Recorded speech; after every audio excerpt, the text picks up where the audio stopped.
Welcome. In front of me is a Redmi Note 12 Pro Plus, and today I'll show you how you can enable and also set up your portable hotspot.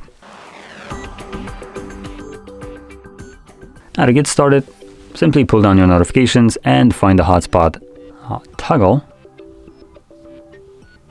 For me it's right over here. Now once you see it, if you're doing this the first time around, you want to hold this toggle. This will quickly take you to the settings where you can customize it. So we're going to navigate to set up portable hotspot, and you want to start off with the password. So click on it, and most likely you want to remove this one, because if you tap on the I right here, it will show you that the password that is randomly generated is absolutely horrendous. So I just simply recommend removing it and setting up your own password.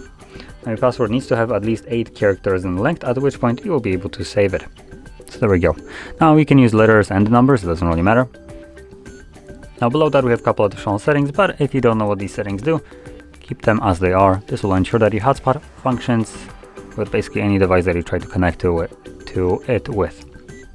From there, you can tap on the check mark right at the top to save our settings, and then whenever you want to use your hotspot, simply find the toggle in your notifications, click on it, and you're good to go. Your hotspot is now active and you can connect to it. So there we go.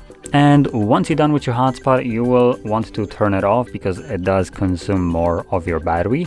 And if you're not using it, there is really no reason for it to be running in the background. So simply swipe down, find the toggle once again, click on it, and it's now off. Now with this being said, if you found this very helpful, don't forget to hit like, subscribe, and thanks for watching.